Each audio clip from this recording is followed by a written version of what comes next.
사랑하는 형제자매 여러분, 주님의 이름으로 평안을 전합니다. 오늘 우리는 분주한 일상을 잠시 멈추고 살아계신 하나님의 말씀 앞에 함께 모였습니다. 이 시간이 우리의 지친 영혼에 새로운 힘을 주고 삶의 방향을 밝히는 등불이 되기를 소망합니다. 이 은혜로운 말씀을 주변에 나누시는 것은 주님의 사랑을 전하는 귀한 씨앗을 심는 것과 같습니다. 구독과 알림 설정으로 저희와 동행해 주시면 앞으로도 주님의 귀한 지혜를 나누는 여정에 큰 힘이 될 것입니다. 여러분의 삶에 하나님의 축복이 가득하기를 기도하며 이제 마음을 열고 함께 찬양과 기도의 자리로 나아가겠습니다. 음악이 흐르고 우리의 목소리가 하나 되어 주님을 향한 찬양을 올려드립니다. 우리의 마음은 모든 계절 속에서 모든 상황 속에서 변함없이 신실하신 주님을 노래합니다. 때로 내 마음이 나는 부족해라고 속삭일 때에도 주님께서는 내가 너에게 충분하다고 말씀하십니다. 그 음성에 힘입어 우리는 다시 일어섭니다. 결코 우리를 포기하지 않으시는 주님의 사랑을 붙들고 다시 한번 믿음의 발걸음을 내딛습니다. 내가 한마디 말을 하기도 전에 주님은 이미 나를 위해 노래하고 계셨습니다.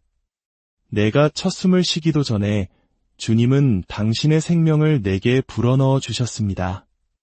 그 한결같고 선하신 사랑, 그 끝을 알 수 없는 친절하심에 우리는 그저 감격할 뿐입니다. 압도적이고 영원하며 무모하리만큼 우리를 좇으시는 하나님의 사랑, 그 사랑이 오늘 우리를 자유하게 합니다. 어떤 어둠도 주님은 빛으로 바꾸시고 어떤 높은 산이라도 우리를 찾아 오르십니다. 결코 끊어지지 않는 그 사랑의 추격 앞에 우리는 두 손을 들고 항복합니다. 우리는 버림받은 자가 아니라 선택받은 자입니다. 우리는 세상이 말하는 내가 아니라 주님이 말씀하시는 바로 나입니다. 주님은 우리를 대적하는 분이 아니라 우리를 위하시는 분이십니다. 이 진리 위에 굳게 서서 감사의 기도를 올려드립니다. 주 하나님, 우리가 당신의 자녀라는 진리에 감사드립니다. 우리의 정체성이 세상의 성공이나 생산성, 다른 사람의 평가가 아닌 오직 하나님의 자녀라는 이 진리 위에 굳건히 세워지게 하옵소서. 주님의 완전한 사랑이 모든 두려움을 내어쫓는다고 하셨사오니 이번 한 주간 주님의 사랑 안에서 참된 안식을 누리게 하시고 평강으로 인도하여 주시옵소서. 이 모든 기도 우리를 사랑하시는 예수 그리스도의 귀하신 이름으로 기도드립니다. 아멘. 오늘 우리가 함께 묵상할 말씀은 요한복음 21장 1절에서 14절까지의 말씀입니다. 잠시 시간을 내어 성경을 펴주시거나 마음의 귀를 기울여 주시길 바랍니다. 요한복음 21장은 예수님께서 십자가에 못 박히시고 부활하신 후 갈릴리 바닷가에서 제자들에게 다시 나타나신 장면을 그리고 있습니다. 시몬 베드로와 다른 제자들이 함께 있었습니다. 칠흑 같은 어둠 속에서 밤새도록 그물을 던졌지만 그들은 아무것도 잡지 못했습니다. 허탈함과 피로가 온몸을 감쌌을 바로 그 새벽녘, 예수님께서 물가에 서 계셨지만 제자들은 그분이 예수님이신 줄 알아보지 못했습니다. 예수님께서 그들에게 물으셨습니다. 얘들아, 고기를 좀 잡았느냐? 그들은 아니요 라고 힘없이 대답했습니다. 예수님께서 말씀하셨습니다. 그물을 배 오른편에 던져라. 그리하면 잡을 것이다. 제자들이 말씀에 순종하여 그물을 던졌을 때 너무 많은 고기가 잡혀 그물을 끌어올릴 수 없을 정도였습니다.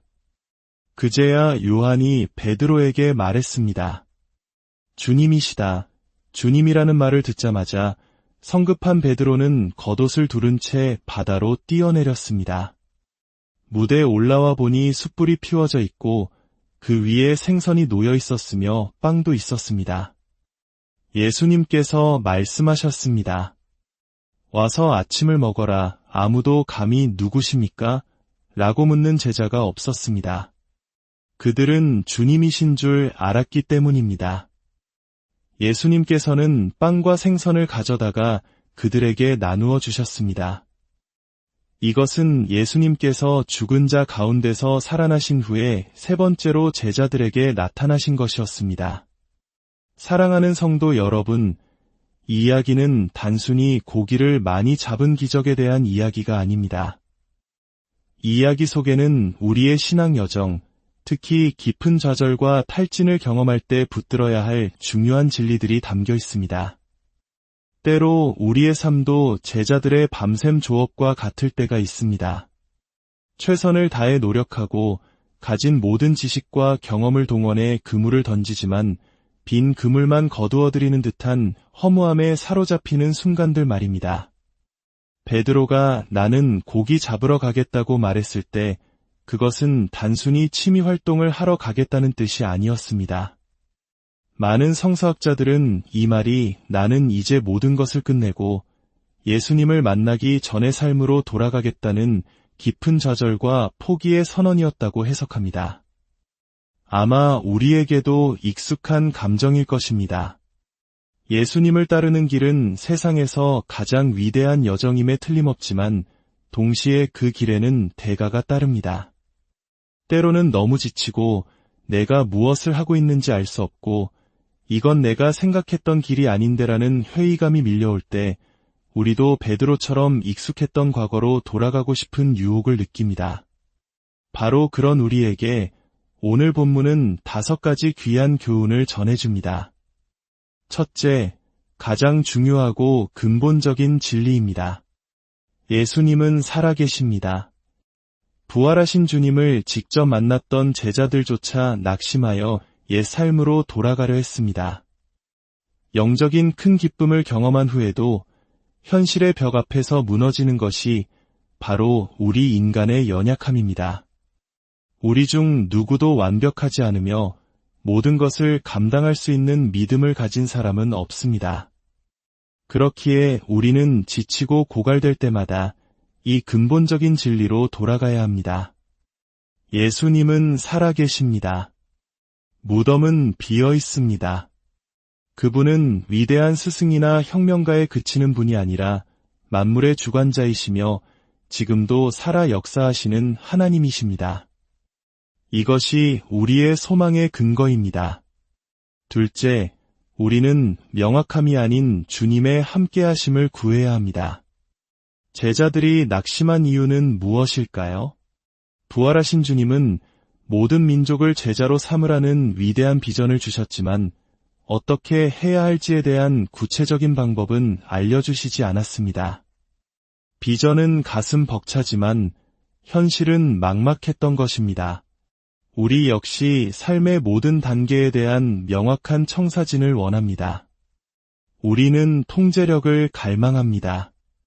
하지만 복음은 우리에게 삶의 통제력을 약속하지 않습니다. 대신 구원이라는 선물과 더불어 주님 자신을 선물로 주십니다. 마태복음 28장은 세상 끝날까지 우리와 항상 함께 하시겠다고 약속합니다. 명확한 길이 보이지 않을 때에도 주님께서 내 곁에 계시다는 사실이 우리의 가장 큰 위로이자 힘입니다. 셋째, 우리는 하나님의 음성에 귀 기울이는 법을 배워야 합니다. 베드로와 제자들은 갈릴리 바다의 전문가들이었습니다. 어느 시간에, 어느 장소에서 어떤 방법으로 그물을 던져야 고기를 잡을 수 있는지 누구보다 잘 알았습니다.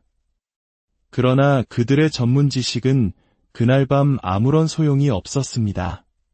그들이 기적을 경험한 유일한 이유는 해변에서 들려오는 낯선 이의 목소리에 순종했기 때문입니다. 그물을 배 오른편에 던져라 그들은 순종했고 성경은 그들이 153마리의 물고기를 잡았다고 기록합니다. 이는 당시 알려진 모든 물고기의 종류를 상징하는 숫자라고도 합니다. 즉, 주님을 떠나서는 우리는 아무것도 할 수 없다는 것을 보여줍니다. 우리의 경험, 지식, 자원, 이 모든 것은 주님과의 연결 안에서만 의미가 있습니다. 넷째, 감정의 파도를 넘어 믿음의 반석 위에 서야 합니다. 베드로는 감정이 풍부하고 솔직한 사람이었습니다.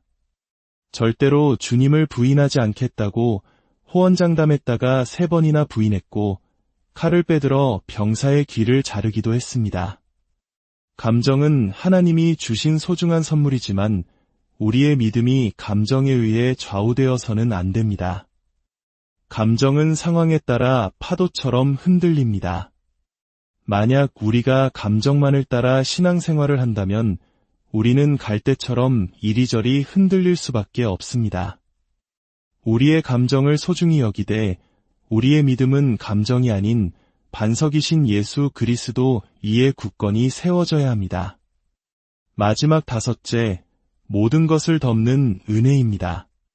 실패하고 지친 채 돌아온 베드로와 제자들을 향해 예수님은 어떤 꾸짖음의 말도 하지 않으셨습니다. 또 실패했느냐? 넌 역시 안 돼. 와 같은 정죄의 말이 아니었습니다. 대신 예수님은 따뜻한 숯불을 피워놓고 구운 생선과 빵을 준비하신 채 그들을 향해 세상에서 가장 아름다운 은혜의 말씀을 건네십니다. 와서 아침을 먹어라. 이것은 단순한 식사 초대가 아닙니다. 이것은 용서와 회복의 초대입니다.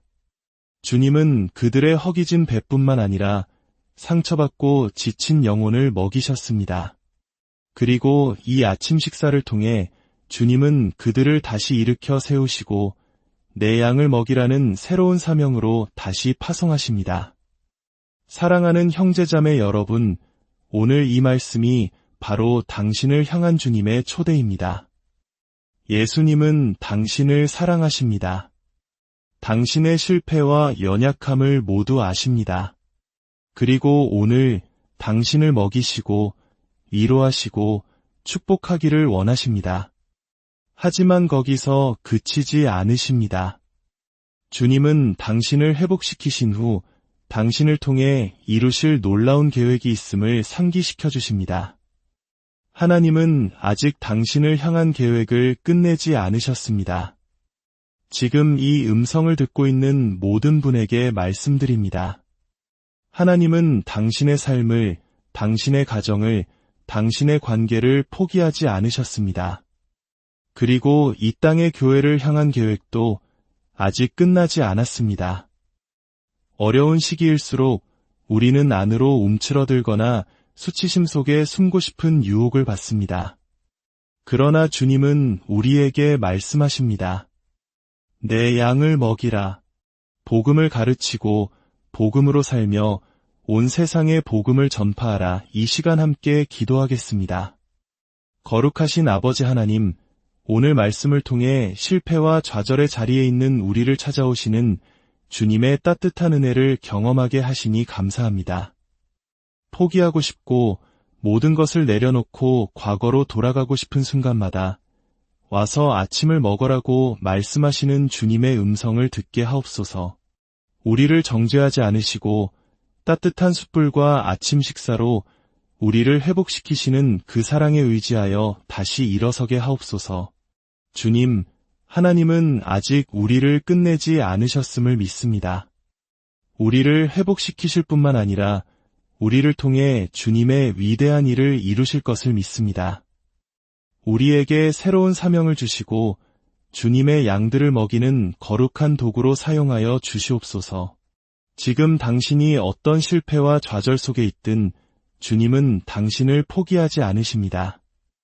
그분의 따스한 눈길이 당신을 향하고 있습니다. 주님의 은혜가 당신의 삶의 강물처럼 흐르기를, 그 사랑이 당신의 모든 두려움을 내쫓기를 우리 주 예수 그리스도의 이름으로 간절히 기도합니다. 아멘. 주님의 평강이 여러분과 함께